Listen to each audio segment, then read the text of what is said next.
Hi, today is Thursday of the fourth Sunday of Lent. Once in a while, it's good to remind us what day it is, especially for those of us who are kind of locked in the house because of this pandemic situation.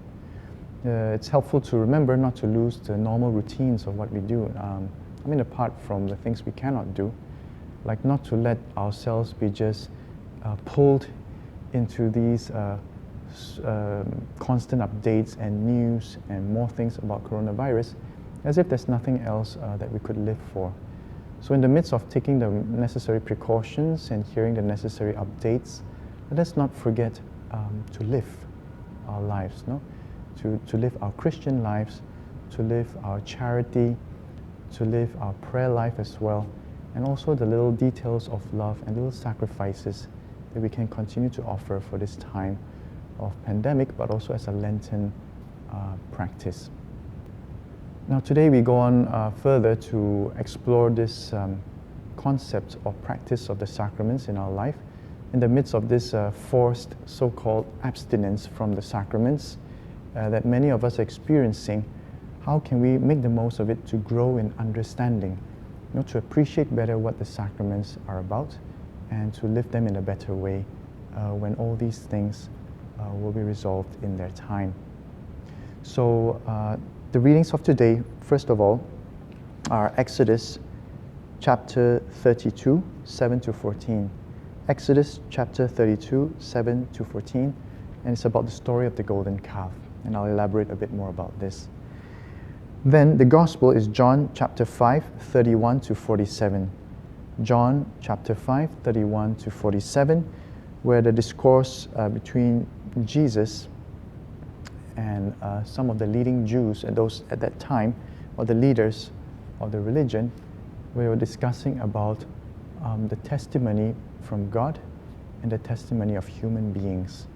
So this will be also related to a bit of our reflection today. As I go on to the theme that I would choose for this reflection is sincere worship. This is something that we're asking for in the collect prayer or the opening prayer for today.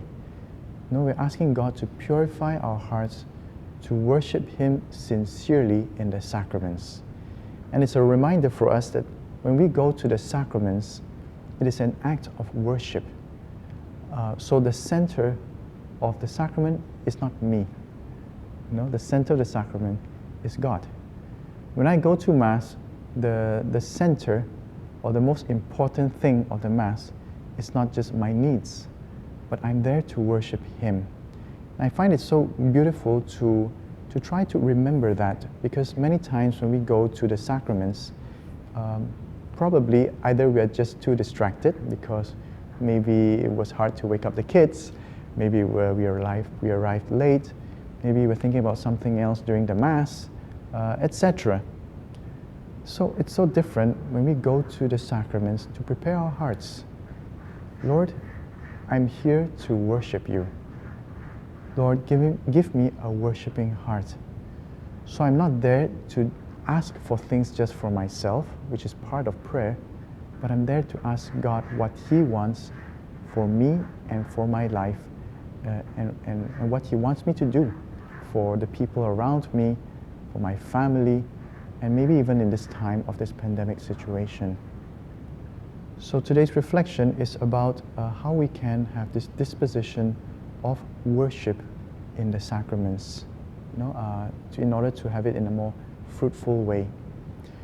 Today's readings is actually a kind of examination of conscience that we could also apply it to analyze the situation that we are facing now regarding the coronavirus, the things that are happening in society, the fears, the changes that we are expecting or not expecting.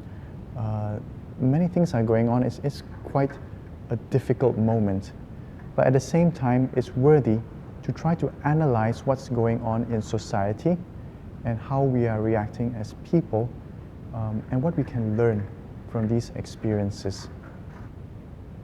Today the main critic, if you like, of the readings of the way people worship, the the people of God used to worship is that we tend to worship what we see, and it's very hard to worship what we don't see.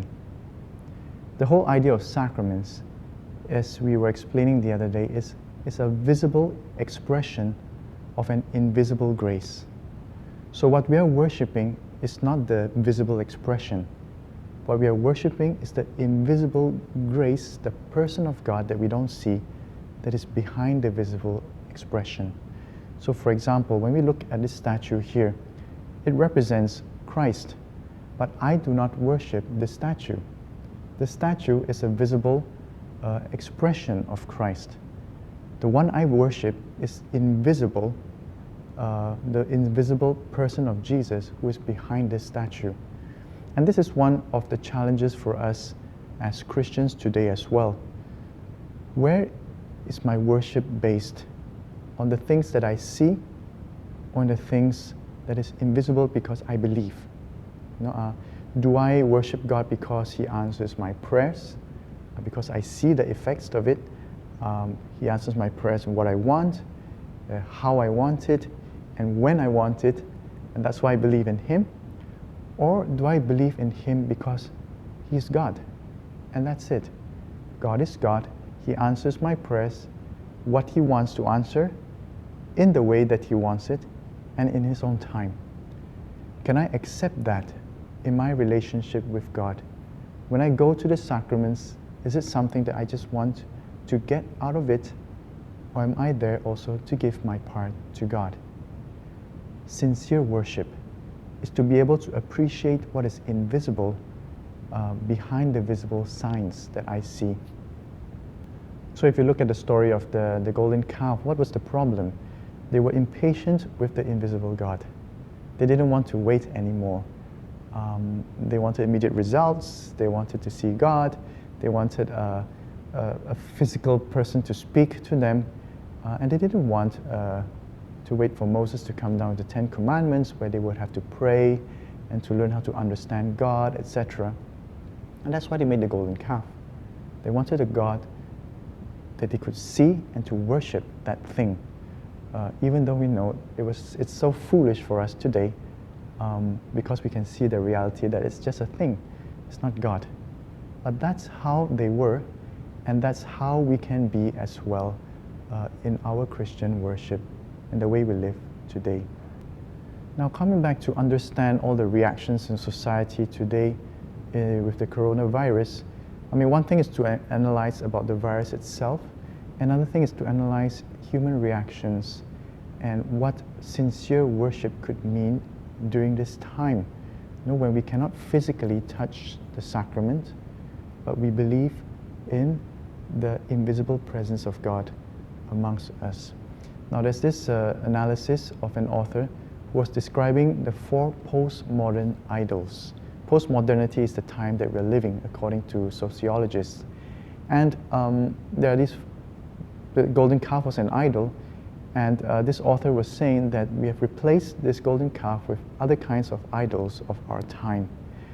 And I'll just say them briefly, and we can try to reflect about it during these moments of soul searching and understanding what's happening to us as a human race. The 4 idols are as follows: accumulation, youth and eternal youth, freedom, and also irreligiosity. So once again, we want to be eternally young. That's one of the worships today. We don't want to get older. We don't want our wives to get older. We don't want our husbands to get grumpy as they go older. We want to stay young forever. That's one of the idols of today. Now you can look at it, the amount of investment that we have in trying to stay young. Secondly, it's accumulation. In the olden times, we accumulated objects of worship, when we were having talisman, or sometimes we call it even superstition. But nowadays, we hold on to other kinds of objects that give us a sense of safety, a sense of security. We hold on to our bank accounts, we hold on to our various insurance policies, a policy for every single different thing. I'm just making a joke. No, it's not wrong to have insurance policies, But when we take it to the extreme, that we rely no longer on God, but on these other securities that we have, that we accumulate. We even accumulate experiences. If you take a look at the flights situation today, some people are quite happy because the environment seems cleaner. Others, of course, are not, especially those who work for airlines. But it's this, how flights have multiplied in an immense way during the last century, because we seek to accumulate experiences. We want to travel, we want to go around, we want to do many things. And that, if we're not careful, could be also a kind of worship of an idol. We're not satisfied with life as it is, and it's a tendency to need to go out always to look for new experiences. It's the same with youth. Why are we afraid of growing older? Because we have lost faith in that invisible reality that we call eternal life. We know that we're just passing through, and we're holding on so tightly to this physical and material life that we are afraid of entering more and more into that invisible eternal life. The other postmodern idol is this exaggerated sense of personal freedom. You know, if you're reading the different articles about the analysis of why the coronavirus is affecting, sadly, is affecting Europe much in a more hazardous way than it has affected Asia. Well, good for Asia in that sense. Why was it that they were able to develop a quicker response in the midst of this situation? You may agree with it or not, but it's this exaggerated sense of freedom that made it difficult to contain the virus in certain countries, when people are not willing to submit their freedom to another authority, and later on more serious measures and losses even have to come in. So sometimes this freedom to do what I want, to be what I want, could be quite exaggerated, and because we don't want to submit ourselves to any other kind of authority, even religious authority, even a church, even a religion to belong to. We don't want that because we want our personal freedom. Of course, that would lead to the next one, which is a denial of the existence of God. If I don't want to submit to a God in terms of worship, then of course I have to deny that He exists. And this is what another postmodern idol is: irreligiosity, meaning I believe somehow that God exists, but I don't want anybody to tell me how He exists. So for example, the church may say this, the church is just full of rules, no? Some of us might think, or sometimes we ourselves think it, but I just choose the way I would like to live my faith. And so I prefer not to belong to any religion, and therefore I just choose what I want. I have my own golden cows today. Whether it's security, whether it's an extended youth and holding on to material things, whether it's a desire for experiences, all these could be our postmodern idols. And somehow this time of the pandemic is starting to reveal many of them. And the question is, can we live without them? Can we live without the things that we feel we are losing now? Can we live without the experiences that we used to rely on for recreation or for a sense of escape from reality sometimes, no? Am I able to survive this time with the limited space, freedom, things, experiences that I have? Can my worship of God become more sincere perhaps during this time of purification, to once again leave behind the things that I see alone, more or my emphasis on the external, the material, the physical and visible, and try to seek that which is invisible. Now you might ask me, how can I deepen to understand what is invisible? Because I don't see it. And it's true that maybe we might find it difficult, that we don't know how even to start looking for the invisible. And that is why the experience or religious experience of the saints of the church really help. The saints were people who explored the invisible part of life, the invisible reality of what moves us every day to live as human beings. Look up on spiritual writings, books of saints that you have not read before, the Bible itself, the letters, especially the New Testament letters, are a wonderful way to understand the interior life, what it means. The St. Paul's letters, the pastoral letters, they all explain a lot more about this invisible reality of our faith. That is not just going to church, not just the ritual of receiving Jesus in the Eucharist, but there's a lot more to it. As we say, like the example of the iceberg, what we see of the iceberg, or the ice cube even if you put it in the water, it's only 10% or even less. What we don't see, which is the bigger part of life, is hidden from us. And maybe this is a time to discover what that hiddenness is.